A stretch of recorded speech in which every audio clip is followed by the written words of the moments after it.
Welcome to The Explainer.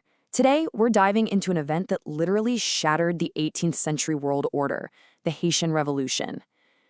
This wasn't just some side story or a minor footnote to the American or French revolutions. Not at all. As we're going to see today, it was the ultimate, uncompromising stress test of Enlightenment ideals.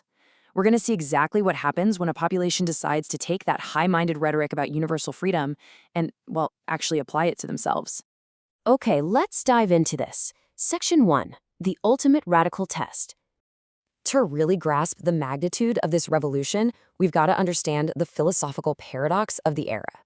The late 1700s were a time of these grand, sweeping declarations about human rights. But those declarations were colliding head-on with a brutal, global economic reality. Just think about the central philosophical promise of the time. Thomas Jefferson famously proclaimed, "All men are created equal." It's a beautifully simple statement, right? It laid the ideological groundwork for a whole new world. Now, what's really interesting about this slide is the jarring contradiction. The very guy who authored that soaring rhetoric about human equality was himself an enslaver. Throughout his life, Thomas Jefferson owned more than 600 enslaved people. So this stark reality really forces us to ask the obvious question, who exactly were these universal rights actually meant for? And hey, this wasn't just an American contradiction. Across the Atlantic, the French revolutionaries were busy drafting their own Declaration of the Rights of Man. Yet they initially and very deliberately excluded enslaved Africans from those protections. But over in the French colony of Saint-Domingue, the enslaved population heard this Enlightenment rhetoric and basically took it at its literal word. They demanded that the world reckon with what universal rights actually meant in practice. Moving right along, let's get into Section 2, world's most profitable colony. To understand why this terrified the global powers so much, we have to look at the immense economic stakes. Saint-Domingue was not just any territory. It was the absolute economic powerhouse of the Atlantic world.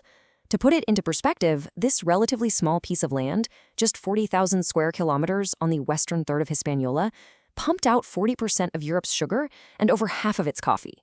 The French actually estimated that this single colony was more valuable than all of Britain's North American colonies combined.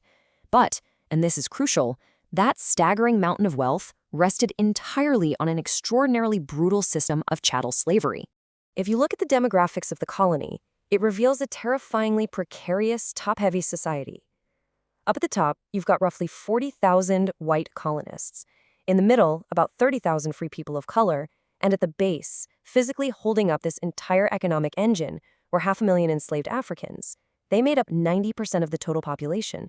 And here is a statistic that is just absolutely chilling. 7 years. That was the average life expectancy of an enslaved person upon arriving in Saint-Domingue. The conditions were so horrific that planters coldly calculated a terrifying bottom line.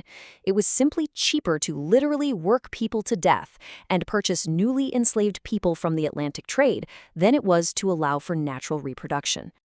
Now, let's zoom in on that middle group, the gens de couleur. These were free black and mixed-race individuals. Many of them were property owners, and some were even wealthy planters who enslaved people themselves. Yet they existed in this deeply frustrating legal gray area. Despite having wealth and legal freedom, they were subjected to severe racial humiliation laws.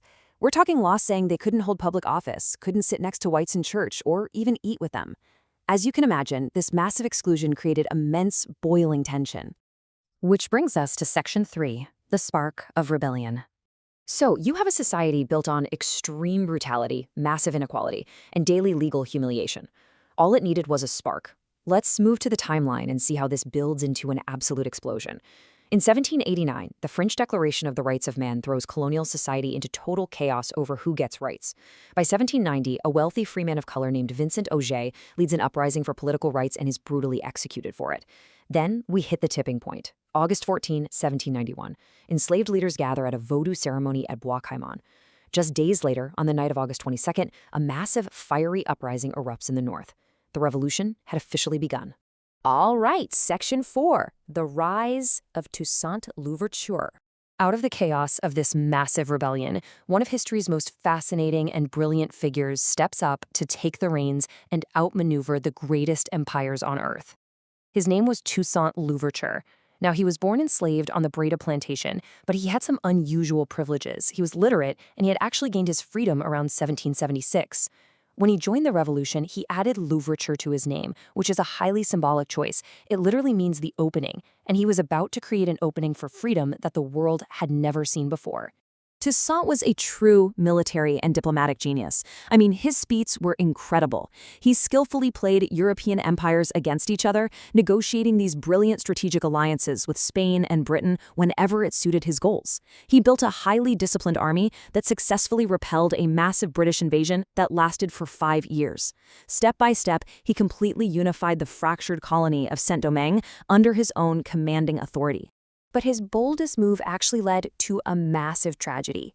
In 1801, Toussaint issued a constitution making himself governor for life, effectively ending French control. Well, Napoleon Bonaparte was furious. He sent a massive expeditionary force under his brother-in-law to crush the rebellion and reimpose slavery.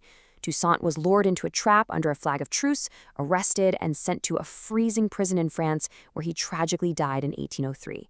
But ironically, this betrayal completely radicalized the Haitian forces. They were no longer just fighting for autonomy, they were now fighting for total, uncompromising independence. Let's look at the end game. Section 5. A Free Black Republic. This brings us right into the brutal, decisive final chapter of the revolution. Under the leadership of Jean-Jacques Dessalines and Henri Christophe, the Haitian forces went to all-out war against the French army. The French troops ended up severely decimated by yellow fever and fierce resistance. Finally, on January 1, 1804, Dessalines declared complete independence. He renamed the nation Haiti, honoring the indigenous Taino word for the island. To ensure the new republic's survival and basically prevent any chance of a French reconquest, Dessalines ordered the harsh massacre of most of the remaining white population. It was incredibly bloody, but the first free black republic in history was born out of that fire. And this brilliantly illustrates the core thesis of our explainer today. When we put these revolutions side by side, the contrast is just staggering. Think about it. The American Revolution, for all its grand talk of liberty, actively protected the institution of slavery. The Haitian Revolution, it abolished slavery unconditionally. It went the absolute furthest in extending the Enlightenment's universal principles to all people, bar none. The global ripple effects here were absolutely massive. Because Napoleon lost Haiti, he had to give up his dreams of a Caribbean empire, so he sold the Louisiana Territory to the U.S., instantly doubling American territory. Haiti became this powerful beacon, inspiring uprisings like the 1811 German Coast Uprising. And it stood as a proud refuge, actively welcoming African-American emigration when almost literally no one else would. So, as we wrap up, I want to leave you with a final thought to chew on. The success of the Haitian Revolution absolutely terrified slave-owning societies across the Americas, including right here in the United States. They desperately wanted to deny that enslaved people were even capable of sustained political action. So ask yourself, what does their terrified response to a free Haiti reveal about how universal those Enlightenment rights truly were in practice? Think about that, and thank you so much for joining me on this explainer. See you next time.